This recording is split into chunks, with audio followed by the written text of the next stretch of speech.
To open up a session, I'd like to invite Dr. Ihi Heke.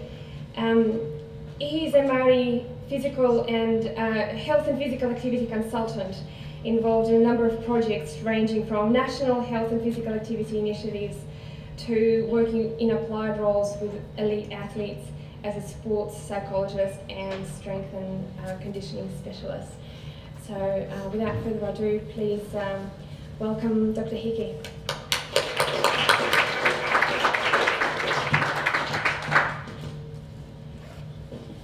O tēnā tātou, te tōtai iau e tai o ngā mihi ki tēnei o ngā wai, me tēnā o tāua o kawarau, me te maunga e tū mai nei o te kawa o te rau, tēnā hotu. Ngā tangata whenua o tēnei rohe, o kāti māmuru waitaha me tau, tēnā hotu. Ngā mihi kia hotu ngā tangata ku mai nei o tēnei, ko koe te kai whakahai o tēnei te pau, toko manoa tēnā koe. Ko koutou, tēnā hotu. Don't worry, I'm not going to speak Māori the whole time, you're right. If you're American, you go, what the hell's going on here? First off, to our man over there with his baby early, thanks for the ride into the airport this morning. To the organisers of the hui here for being brave enough to invite someone random like me. Thanks for the opportunity to come and speak. To you folk that have gathered here from so far away to come and listen to some of the ideas from Atua, non-Maori, welcome to New Zealand. Hope you're having a good look around while you're here too, because it's so bloody far to get here. To our previous speakers for the things that they did this morning, the things that they discussed. Andrew spoke earlier today. We wrote a paper a little while ago. Today's the first day I met him. So we've only ever had email contact, and it was nice to put a face to the name. To some of the other speakers, gee, the content is pretty high powered, eh? Lucky you've got me here to drag it down. I was one of the world's worst academics, and once Andrew finds that out, that might be the last paper he writes. Some of my background is that I used to actually live here. I lived here for 25 years. I'm from the Waikato, which is in the central North Island. Shifted here in 1979. And I think there were 4,000 people.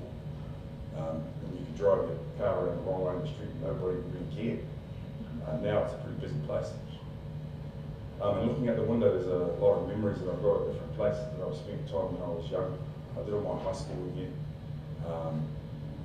My relations in the North Island were bunk school to go and do certain things. Here we bunk school to go skiing. So quite a different upbringing compared to my relations from the Waikato. But it's nice to be back here to come and see the place again. I've got a fairly random collection of things that I wanted to talk to you about today.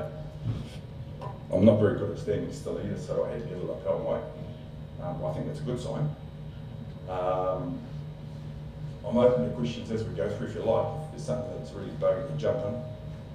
A little bit like Andrew maybe, and then I've got some contentious ideas. I tend to separate the room into a third that are okay with it, and a third that are pretty pissy about it all, and a third that would rather be somewhere else. I'm getting used to that part of it. But if there's things that you want to have a conversation about in the middle of it, I'm okay with it. I'm pretty informed about the way I go about doing these talks. I certainly wouldn't turn up to just listen to me at the front, so if someone else has got something really important to say, jump in. All right. You've got to nod your heads, or I think I'm just talking crap and no one's listening. You've got to work with me a bit more. I need an interactive crowd. Okay, so well, the other thing I better mention to you too is that I can hear this side of the room and not this side. I've been out sailing the last 5 days teaching kids about water up in the far north. And on the way down this morning, I couldn't hear anything on the plane. And I still can't out this side, so I rushed off to a doctor at lunchtime. I get back and they said, well, there was 7 in the room actually that you could have spoken to. So this side's not great, so I'll have to turn around and get the question. So make sure that I do those things, and if I don't know the answer, Andrew's got it covered. It's interesting how I've been brought along to speak about some of these things considering my background. When I went to high school here in Queenstown, I got expelled when I was 15. The same day I got booted out of home because my father said, well, if you're not at school, you're at work, see you later.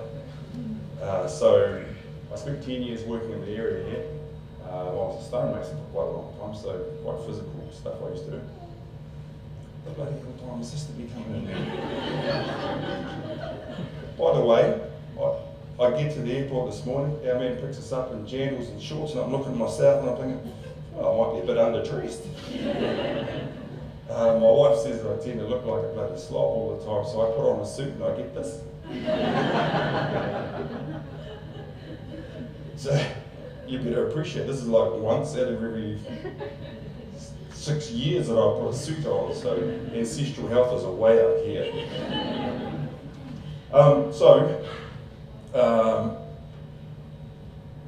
Having someone like me come along and speak, I suppose, is an alternative view. There's some things that I'll throw at you during the day. I tend to be getting myself into places that are really unusual for considering my background. Thrown out of school so early. I failed every paper in my first year at university. There's some fazetas in the room that I lectured, I don't think they know that. And got thrown out of university and didn't come back for another couple of years, and then I kind of settled down a bit more and was a little more stable, I suppose. But as a consequence, I think I was a bit more focused, and some of the groups that I've been working with lately have been surprising to me, probably as much as it's a surprise to them. I'm on a national youth obesity panel at the moment, and the Minister just put out the statement a few days ago. I'm on the panel that some of that came from, and this was hilarious. Like the first meeting we had with that, there were 8 professors in the room and me. I'm a long way from a professor. And while we were sitting down, Peter Gluckman turned up. You know Peter Gluckman? That chap, if you're a Kiwi, you know who he is. He's the chief scientist to Prime Minister. Each of the professors in the room, I don't think any of them in here, I hope not, because that'll be early to piss someone off, but went around the room and they all introduced themselves and said what they're doing and how many research studies they're doing and how incredibly important they are. And it got back round to me and I said, well, I'm probably the most highly qualified person in the room. Peter Gluckman. He looks at me and I said, well, my suit was a bit tight this morning, so when it comes to obesity, who's better to talk to? And I said, I'm actually a reformed pie eater. And I said, oh, no, bugger, I had a pie this morning, actually. And there was one guy in the room, another professor, Boyd Swinburne. Some of you might have read some of his stuff. He pissed himself. He said, I've never heard anyone talk to this Jeff Gluckman like that. So as a consequence, I've been doing a lot of work with Boyd Swinburne. Then I find out his house is just over the hill from my house, up near Parkley Beach in Northland. So how things spin around and where they come out is really interesting. And as a consequence of that work, next week I'm off to Harvard to have a chat with some of the medical university people up there. And on the quiet, we've just been given a funding pot of money from Johns Hopkins Medical University to research this work we're doing here. Who the hell would have thought that? I wasn't searching for claps, by the way. But it's incredible about how things have turned into this space here, considering I've been thrown out of school. Nobody really trusts me with a pair of jandals, let alone a research from Johns Hopkins. So I don't know if they're going to be disappointed when we turn up next week or not. We're also off to Brookings Research Institute, and they supply the government in the States with a fair amount of their policy. And Boyd was there and he rang me and he said, look, probably not the place to wear jandals. And as he was looking around the wall, there's some pretty high profile pictures of presidents of the beach through there. We're meeting up with this woman, Shariki. That's her. She's the president of the American Health Association. She wants to have a chat with us. What the hell's going on? Cool though, to get some ideas across and see where we're going. Because what we're doing here in New Zealand and as Māori, we're trying to make our processes more authentic to what we value as Māori. If that turns out to be interesting to other groups, that'd be a cool opportunity for us to share some of our ideas. So we'll have a quick discussion about some of those. And I'll turn this on. See what we come up with.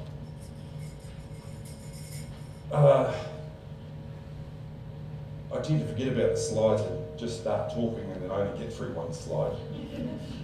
Today I'm going to try and get through a few of them, so we'll flick through them as we go. And if you give me the time stuff as we're going, so if we're a quarter of an hour and then a half and so on, I know how much time I've got left. Where are we at the moment? Quarter of the way, I've managed to talk crap for 15 minutes. Unbelievable. Okay, so as Māori, coming to New Zealand and crossing the Pacific was quite a big deal. It's one of the most violent oceans on the planet. Getting to Aotearoa was also unusual because nothing came this way as far as currents are concerned. So the fact that Māori made it here was exceptional in the first place. Secondly, we managed to survive an environment that's been pretty tough, considering we may have come from Tahiti or warmer climates to live in this place has been testament to the tenacity, I suppose, of our people. We managed to survive introduced disease. We managed to survive colonization. So that when I speak to our people, and it's a room full of them like this, my first statement to them is, you're the best we've got. You're the super race of Māori people that we've been looking for. And often they look at themselves and go, I can't even see my shoes. How can that be the case? Well, I tell them that much like African American people, they've been through the ring of having to come out of Africa, survive the boat trip, survive slavery, survive racism, survive a whole range of things. So the super athletes we see there, we're no different. But at the moment, we're underachieving badly. So the good news is you're the best of the best. Bad news is, I don't know if it was worthwhile giving you the potential. In fact, you're using my ear. Get off. So either pick your game up or get out of the road so that others can come through. And that's what we're trying to do. And Kingy, who's in the back there, is the only other brown one that looks like me. I said, bro, we stick out. Kingy at the back there, he's just been awarded as one of the leading health providers to Māori communities in the whole of the North Island. If not the whole of New Zealand, in my opinion. That fellow back there is in the practice of rolling out some of the initiatives that we've been talking about here. So, we're still a rarity, we're still surviving, but we're not in the best state. But I don't think it helps to stand up and say how bad we are. So whenever I start, I say, you're great. You survived, you're still here.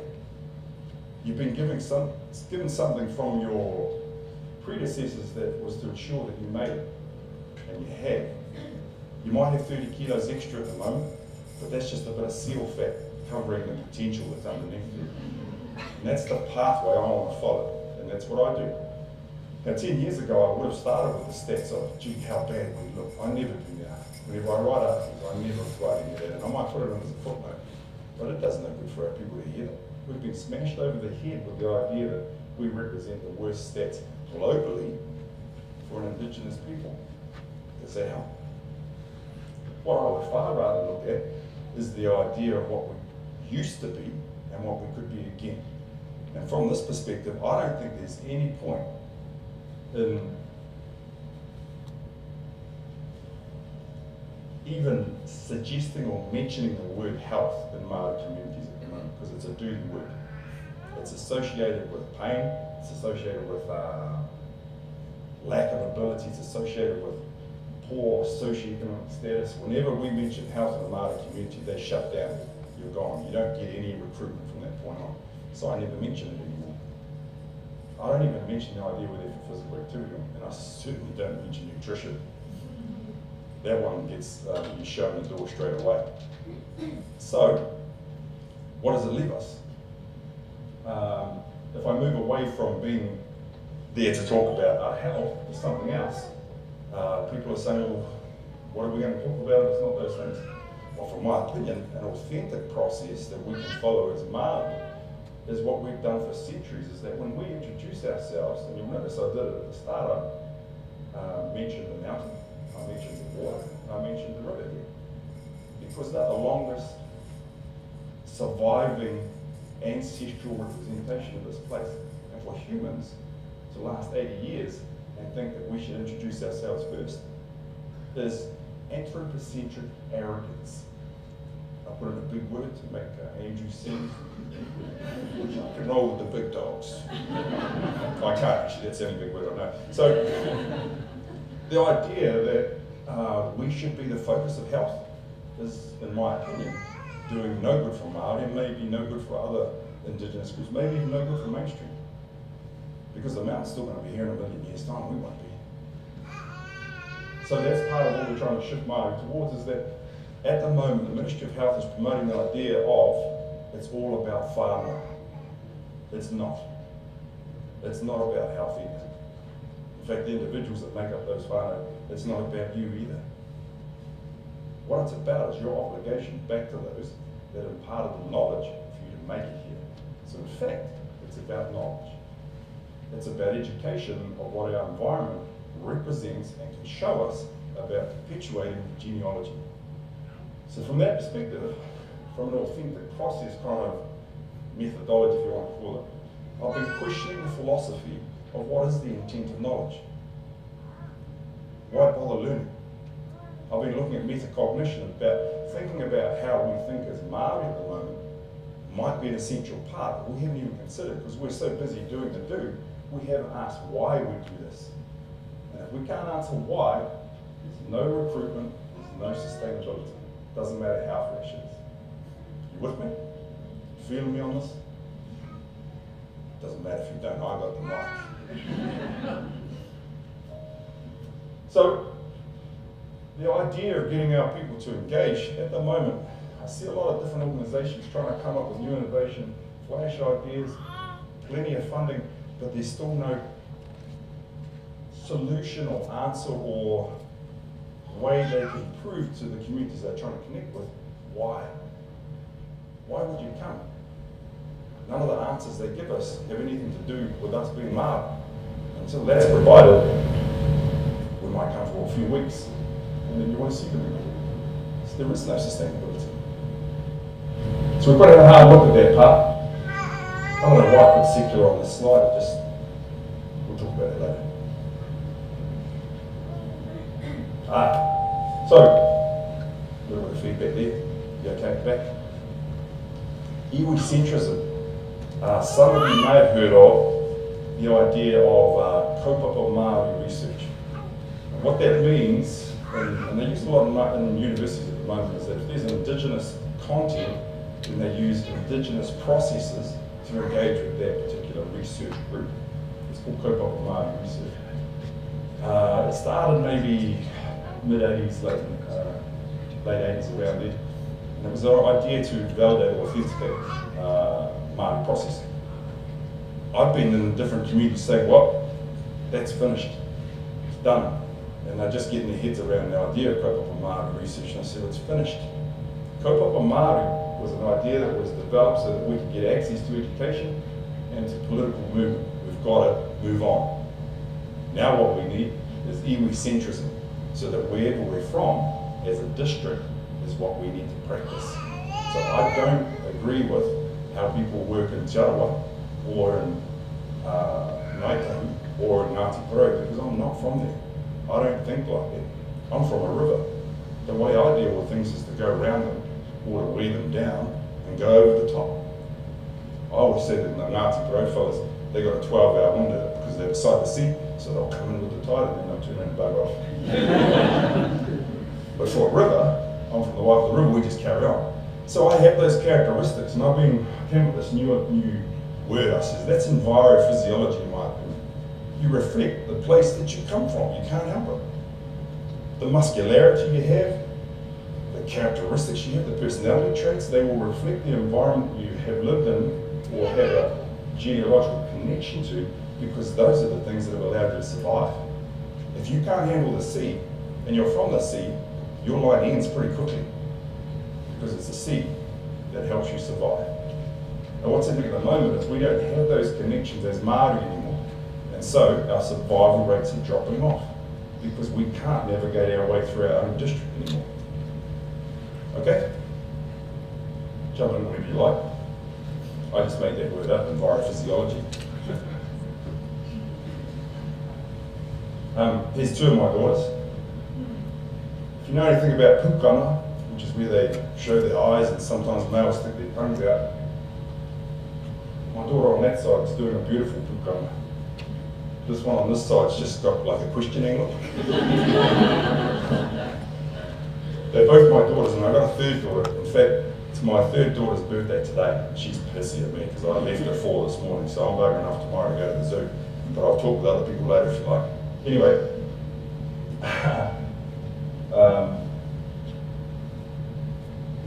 my girls, we've been living in Tolaga Bay, which is east coast of North Island, north of Gizzy. And over there, the practice of things Māori isn't forced. It isn't something that we have to make space for.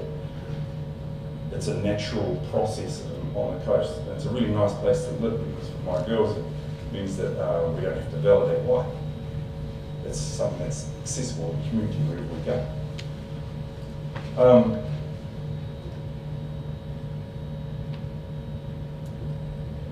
Now, as far as matrix is concerned, why I put this up is that what's happening at the moment is when I'm talking with different Māori communities about the importance of reconnecting to our mountains, to our water and so on, and what they actually represent, potentially in terms of physical activity or health, our people are looking at me like I'm from another planet. That what I'm suggesting is just madness. The irony of that is that I'm showing them their own ways. And yet, it's something that's seen as so alien that they would prefer to go to a gym. My people would rather, if I said to them, okay, I'm going to give you $100,000, what are you going to spend it on? We'll buy a new gym. The reason for that is they don't know any other option, but they've been conditioned to think that that's the answer, that we get more gyms. Now, what's been happening with the matrix red pill versus blue pill idea is that they can carry on the same pathway if they want, and they'll never know any different. But what I'm suggesting to them and showing them another pathway is opening up a whole new world that they didn't know existed. It's been gone for over 100 years because primarily there was the Talking and Suppression Act in 1907, which meant any Māori content wasn't allowed to be practiced publicly anymore. So we're kind of rebels reintroducing it again. Revolutionary side, I think. So we're rolling back out information that used to be ours, and our communities don't recognise it, and they're struggling to get in and connect with it and understand it. That used to make me a little bit angry sometimes because I thought, well, bloody idiots. Get on board, get moving. Now I see that it's actually a reflection of the depth of colonisation. And in fact, colonisation may be complete because now they're colonising other Māori people to think that a gym is the answer. I'm not saying colonisation is a bad word, punishing anyone for that, but it's a fact that I don't think our people have considered much. That they're now suggesting to other Māori this is what needs to happen as we buy a gym. Crazy stuff. I'm clear ripping through the slides today, eh? You're lucky, normally it's 2, that's it. So, I used to guide down in this area when I lived here. Every summer I'd go and guide the route in the Greenstone area. And spend a bit of time messing around in this place there.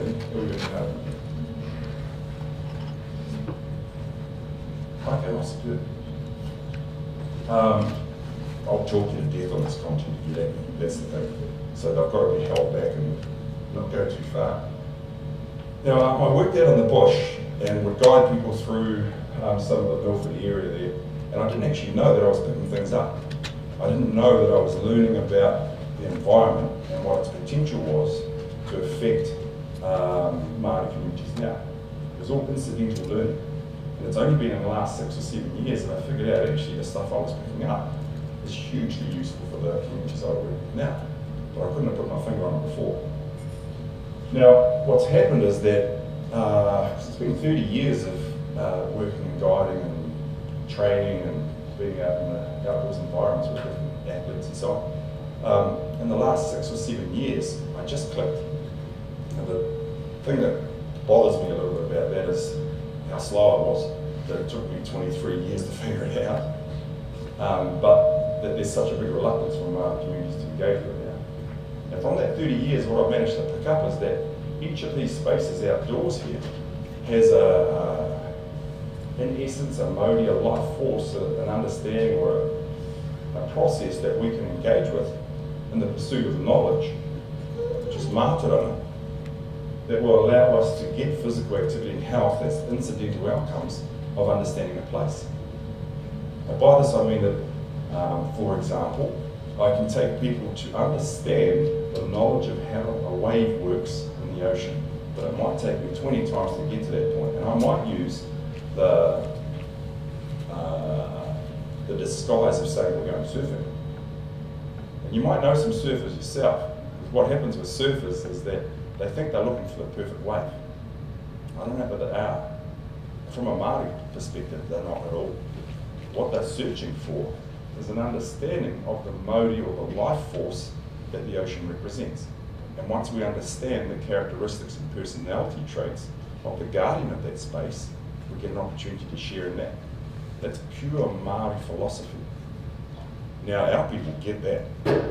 They will pursue Māori knowledge to the ends of the earth. So in terms of recruitment and sustainability, there's our edge. Never for health, never for physical activity, but because in that space of learning about the personality traits of Tongaroa, who's the god of the ocean, and what he does, we get all of the other things anyway. And what's happened from this is that I wrote a document maybe 2 years ago. I didn't write for anybody except myself. And it was a model to figure out why I would do different things in my role of providing health interventions or physical activities, suggestions to different communities. I wrote this thing down. I thought, oh, it'll take me a couple of hours this afternoon. I'll just sit down and book this out. It took me 3 weeks. And there's 50 pages. And I could have easily written another 100 pages in each of those chapters. I didn't think that would happen, but it just got out of hand really quickly. A couple of people got their hands on it, read it, started dishing it out to their mates. It's called the Atua Matua Māori Health Framework. And when I wrote it, I thought it would be quite quick. It ended up having 24 different levels that as Māori we have to consider before we get to an individual. 24 levels. Who would have thought? You know, we haven't seen that for so long. When I show it to Māori communities, they get it almost instantly now. You see light bulbs going off in a room and people just standing up and right, I know what I've got to do, and away they go. So as far as recruitment to the process, we no longer look at what's called whakapapa, which is fixing the body or physical activity. We go after knowledge. And knowledge is the primary overarching principle, and below that we have whakapapa. And whakapapa is the idea of our genealogical connection to a mountain, to a water, or to a river. And we can show those things. As Māori, we can tell you the gender of a tree. We can tell you who the mother is of a tree. And we haven't seen those for over 100 years. So when I'm introducing these ideas to people, that's blowing their minds as well. The next level down from that is the huahuatau. That's the metaphor for what water, mountains, sky, what they suggest. They suggest ideas of how we should be conducting ourselves as human beings and as the next step on from a mountain down to us. It's not the other way around. We don't control the mountain. And I see in some Māori communities they talk about Kaitiakitanga, which is guardianship of a particular area. I think it's a load of crap. How can you be a guardian of a place when you're only going to last 80 or 90 years? That place has been a guardian for you for over 1,000 years of being in New Zealand. It doesn't go the other way. It might have to for a short term when we see pollution tearing into some of our rivers. In fact, from a Māori perspective, pollution is a mirror. The space or the idea or concept of wairu is that what we see is what we are. Māori don't understand that anymore either. You still with me? Quite quiet. You kind of look like you're bored shitless. Well, I did warn you it wouldn't be that academic. And Andrew didn't swear much, so I've got to. Now here, there's an interesting thing going on here. This is the whakapapa, or the genealogical explanation of where snow comes from. Tāwhiri Mātea is the Atua, or the god God's the wrong word. That's why I put secular up earlier, actually. I put this secular thing up because what I'm suggesting here when I say God, it's probably the wrong word, and I don't know what word to use actually. It's a representation of a particular environment. And what's happening at the moment is some Māori communities are getting up and walking out of the room and saying, there is only one God, that's Jesus Christ, and off they go. And they won't listen to any of the ideas that we have about our connection to the environment. So we're having issues with people thinking that we're talking about a religion. We're talking about an environmental science. Pure and simple. There is no religious content in what we're suggesting. It's secular. We're studying, when I talked to you about the movement of a wave, that's hydrodynamics from a Pākehā perspective or a non-Maori perspective. So that's what we're learning is environmental science. So here's the genealogical explanation from a Māori perspective of where snow comes from. This is earlier in the year. I was in Japan. It certainly wasn't here when it's 3 meters deep, eh? That woman up on the right there, she crossed the Arctic Circle using just dogs. Japanese woman over there. Mad as a snake. Tough though. Oh. So I went over and had a talk with them. Now what's happening, I was funded and sponsored to go over there because the Japanese government is concerned about the number of Japanese people that no longer understand their culture and their willingness to engage with Western ideas and to park up all of their own information. The idea of the Shinto religion of understanding the environment, how that reflects onto them, is something that quite a lot of them have missed and don't no longer know how to interpret. So they were interested in what Māori are doing. And when I say Māori, it's probably just two of us. Me and Kingy. No, there's a few of us coming on board with the idea now. I don't have many mates because I'm a little bit too left field with this.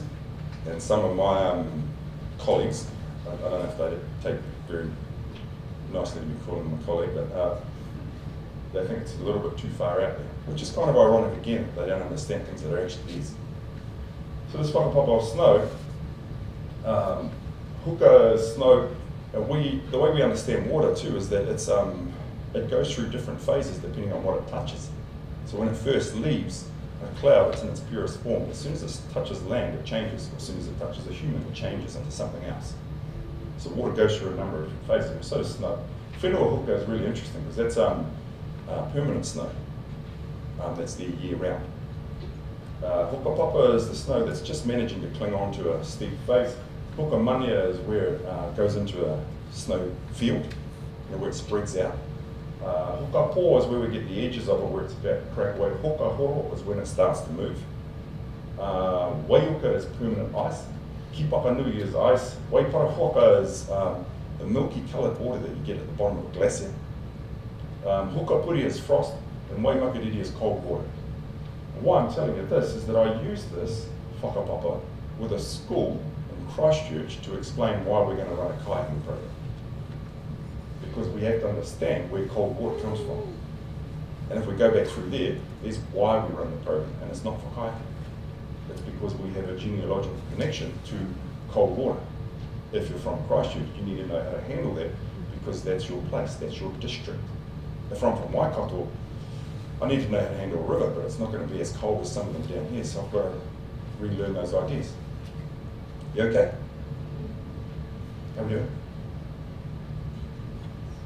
So what's that? Okay. Here's my oldest girl again. Notice she's looking in the opposite direction to everybody else. This one's an interesting one. This is the genealogical explanation of where rocks come from. Most Māori people couldn't tell you this even existed anymore. But what I do with this, for some of you that are from New Zealand, you'll recognise Pautini perhaps. There's a genealogical explanation for where greenstone comes from.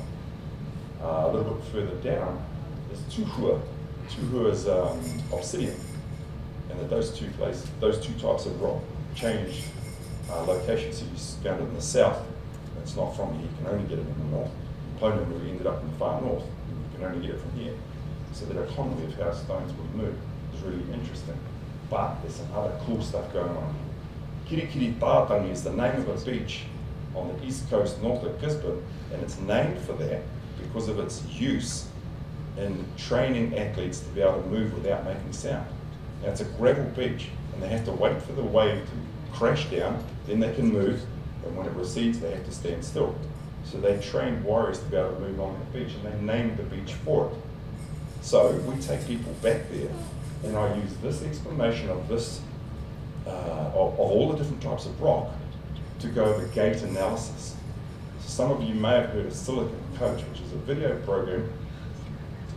Just call someone yawning, hang on a moment. It's okay, it's kind of boring, I'll keep it. So Silicon Coach is a video program that I've been using for, maybe 12 years now, and it's a way we can look at athletes and figure out what's going on and break it down in parts. This does exactly the same thing. I do gait analysis by showing them the different surfaces, how we connect to it as Māori, and asking them to find me 15 different places that will interact with their feet in a different way, and to record the sound.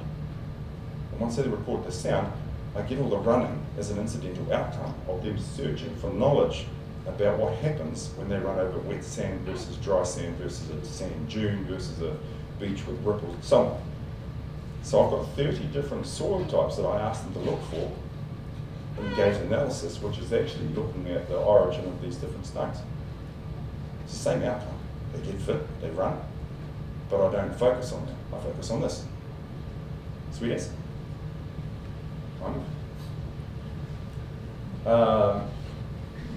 There's an interesting story about Rangahua, the top, second from the top. I don't want to tell you stuff you've probably heard before, you may have. Rangahua, this is one of the stories from a Māori perspective on the origin of some things. Now, Rangahua, second from the top and third from the bottom is Rakohore. Rakohore is the Atua of all rocks that we find on a beach. But Rangahua is the Atua of rocks that we find in rivers. But why they're interesting is because Rangahua, when there's a story of the creation of Aotearoa, comes from the idea that the sky, Father, and the Earth Mother were joined together and they were separated by their children. Light comes in from the side, everything grows, kind of idea. At that point, Rangahua and Peketua were two of the siblings that were arguing against it. There was one third one, Whirl to Tipua, and he said to them, look, if you don't agree with me and you leave, I'm going to scalp you and use your scalp as an ornament for my belt. A little bit aggressive, I'll give you that, but you know, gets the message across. So Rangahua and Peketua said, well, you're old, you won't catch us anyway. Peketua got away, Rangahua didn't, he got caught, he was scalped.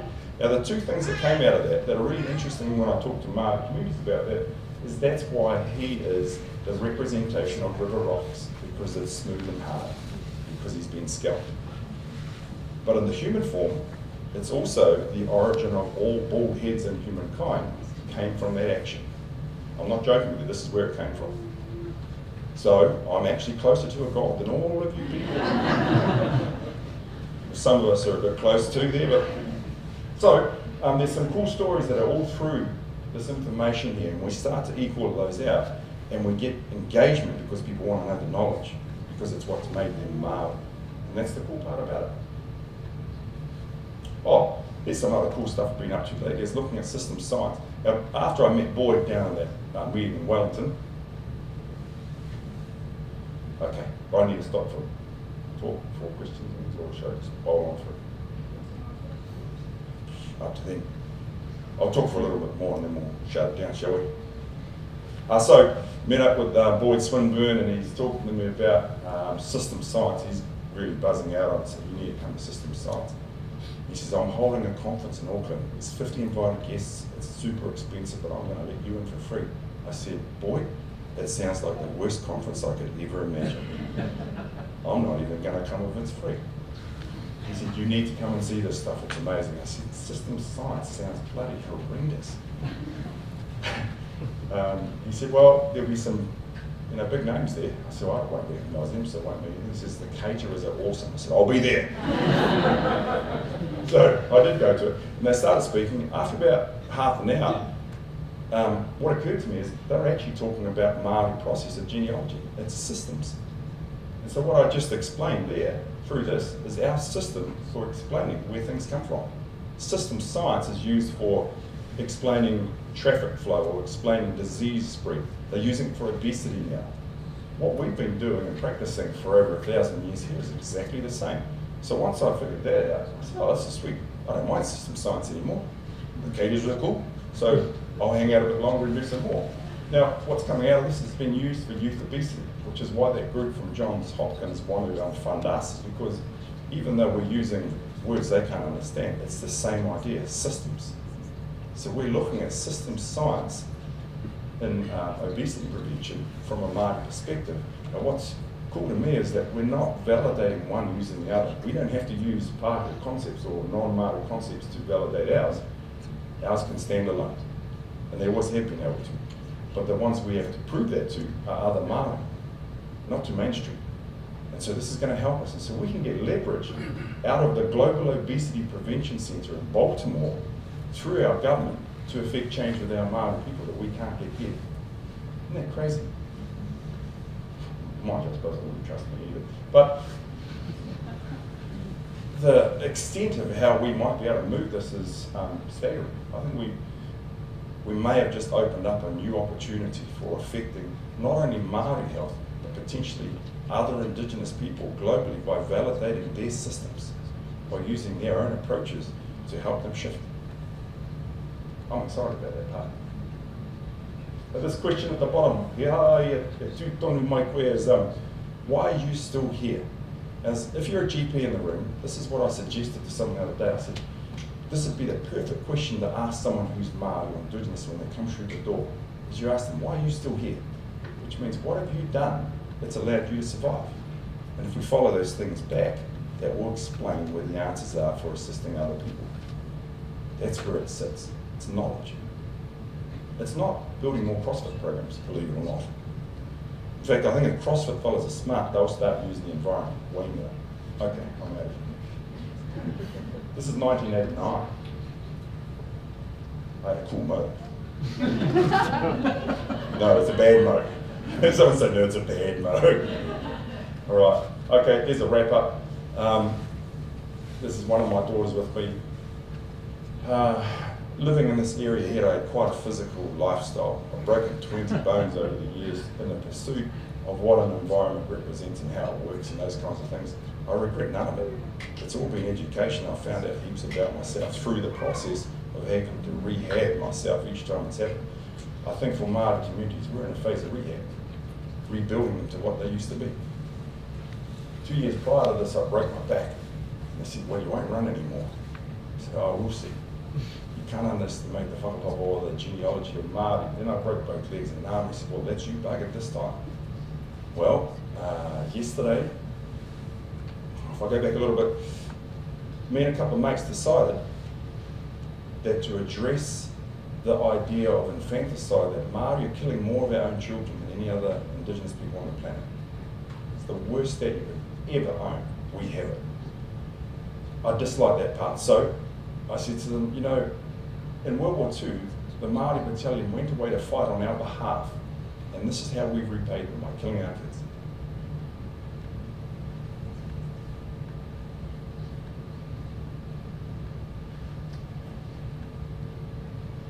What we've done, I should stop looking at the photo.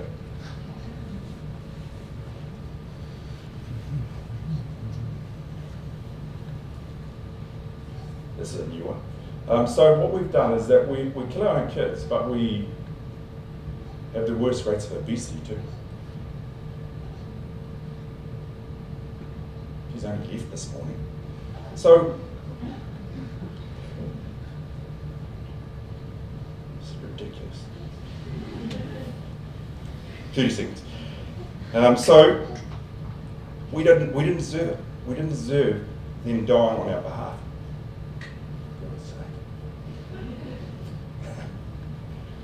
And this is how we repay them, by giving them all these things. So what we, as Māori, are doing isn't addressing some of our issues. So what I said to a couple of mates is, the Māori battalion, their Māori name was Hokowhitu, which means 20 times 7. So I said to a couple of my mates, we're going to run 140 days in a row.